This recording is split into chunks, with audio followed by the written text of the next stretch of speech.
Você já parou para pensar que, neste exato momento, enquanto você respira o ar seco da superfície, existe um lugar em nosso próprio planeta onde a luz nunca tocou, onde o tempo parece ter parado há milhões de anos e onde a própria física conspira para te esmagar?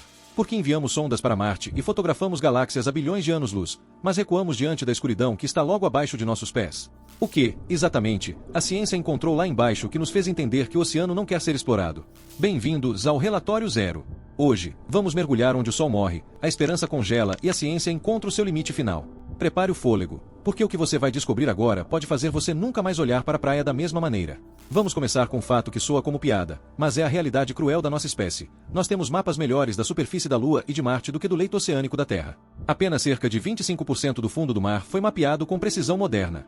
Os outros 75% é um borrão, um vazio. Um território incógnito que poderia esconder cordilheiras maiores que o Everest ou civilizações de bactérias que desafiam a biologia. Desde a antiguidade, o oceano foi batizado pelo medo. Contos sobre o Kraken, o monstro marítimo capaz de abraçar e estilhaçar caravelas, ou o Leviatã, a besta bíblica cujo movimento faria o abismo ferver, eram tratados como delírios de marinheiros bêbados. Mas a ciência moderna nos deu um banho de realidade muito mais perturbador. A verdade não é que esses monstros não existem. A verdade é que, se eles estiverem lá embaixo, nós somos tecnologicamente cegos demais para vê-los. O fundo do mar não é apenas um lugar com muita água, é um cofre biológico. É o esconderijo perfeito do universo. Lá embaixo, a biologia não segue as nossas regras. O que chamamos de monstro na superfície, lá embaixo é apenas adaptação. Estamos falando de um ambiente de exclusão total, onde a física trabalha ativamente para manter o ser humano do lado de fora. O oceano não esconde apenas criaturas, ele esconde um ecossistema que não precisa de nós, não nos conhece e, se dependesse da pressão e da escuridão, nunca permitiria que soubéssemos de sua existência.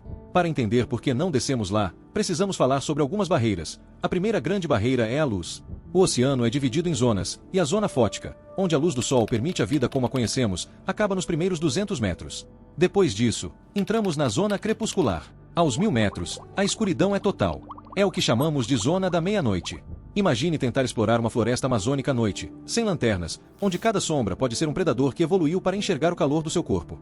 É exatamente isso que os nossos cientistas enfrentam. Mas a escuridão é o menor dos problemas. O verdadeiro vilão é a pressão hidrostática. Para cada 10 metros que você desce, a pressão aumenta em uma atmosfera. Na Fossa das Marianas, a pressão é de aproximadamente 1.100 atmosferas. Para você ter uma ideia do que isso significa, é o equivalente a ter um elefante africano equilibrado na ponta do seu dedo polegar. Ou, melhor ainda, imagine colocar o peso de 50 aviões a jato sobre o seu peito. Nenhum ser humano sobrevive a isso. Nenhum submarino convencional sobrevive a isso. Quando a tecnologia falha lá embaixo, ela não apenas quebra. Ela implode. Em uma fração de segundo, o ar dentro de uma cabine se aquece até a temperatura da superfície do Sol devido à compressão súbita, e o metal se torna confete. O mar não perdoa erros. Ele esmaga a arrogância humana antes mesmo de você perceber que algo deu errado. É por isso que as missões tripuladas são tão raras. O custo de construir uma esfera de titânio capaz de suportar esse peso é astronômico. Enquanto um foguete precisa ser leve, um submersível de profundidade precisa ser uma fortaleza impenetrável. E mesmo assim, o perigo de falha tecnológica é constante. A ciência evita descer lá não por falta de vontade, mas porque as leis da física tornam a margem de erro inexistente. Um erro no espaço pode te deixar flutuando. Um erro no abismo te transforma em poeira orgânica em uma fração de segundo. Além da pressão, temos o isolamento. A comunicação no fundo do mar é um pesadelo. Ondas de rádio não viajam bem na água salgada. GPS não funciona. Os cientistas dependem de pulsos acústicos, que são lentos e imprecisos. Se algo der errado a 10.000 metros de profundidade, você está mais sozinho do que um astronauta na Lua. Não existe resgate. Não existe plano B. Mas se o ambiente é hostil para nós, ele é o lar de seres que desafiam a lógica biológica. Nas zonas abissais, a vida não segue as regras do Sol. Aqui, a fotossíntese é um mito.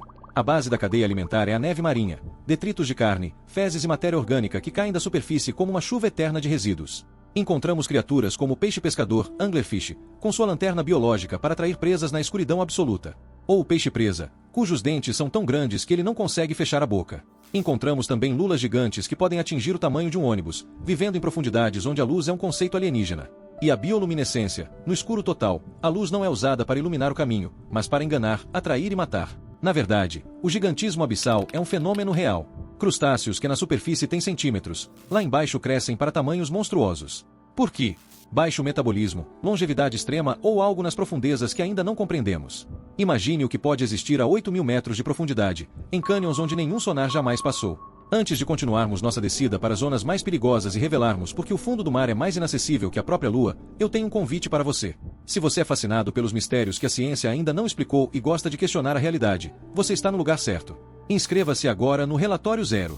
Clique no botão de inscrição e ative o sino, porque aqui nós não apenas entregamos fatos, nós exploramos o desconhecido que muitos preferem ignorar. Já se inscreveu? Então vamos continuar, porque o abismo é vasto e estamos apenas começando a descer. Chegamos agora à Zona Adal. O nome não é por acaso. Ele vem de Hades, o deus grego do submundo e do reino dos mortos. Esta zona compreende as fossas oceânicas, cicatrizes profundas na crosta terrestre que descem de 6 a 11 quilômetros de profundidade. Para ilustrar, se o fundo do mar fosse um prédio, a Zona Adal seria o porão escuro onde ninguém quer entrar. É um lugar de isolamento absoluto. Aqui, as correntes marítimas são diferentes, a geologia é instável por causa das zonas de subducção tectônica, a água bloqueia quase todas as formas de radiação eletromagnética. Rádio. Não funciona. Wi-Fi. Esqueça. GPS. Impossível. Para enviar um sinal do fundo do mar para a superfície, usamos ondas acústicas, que são lentas e distorcidas. Um robô no fundo do mar está, para todos os efeitos, em outro planeta. Se ele encontrar algo incrível, como uma nova espécie gigantesca ou uma anomalia geológica, ele não pode simplesmente fazer um live no Instagram. O registro fica preso com ele até que ele suba, se ele conseguir subir. O fundo do mar continua sendo o último território realmente proibido da Terra. Um lugar de isolamento total, perigo constante e mistérios que desafiam a lógica humana. Enquanto olhamos para as estrelas em busca de vizinhos alienígenas, esquecemos que existem alienígenas biológicos vivendo a poucos quilômetros abaixo de nós, em um mundo onde nunca fomos convidados. Talvez o motivo pelo qual a ciência não desce lá não seja apenas tecnológico ou financeiro. Talvez, em algum nível subconsciente, nós saibamos que não pertencemos àquele lugar. O oceano é o pulmão do planeta, mas suas profundezas são seu sótão esquecido, cheio de monstros e segredos que talvez não devam ser perturbados. A verdade é que o oceano não quer ser explorado.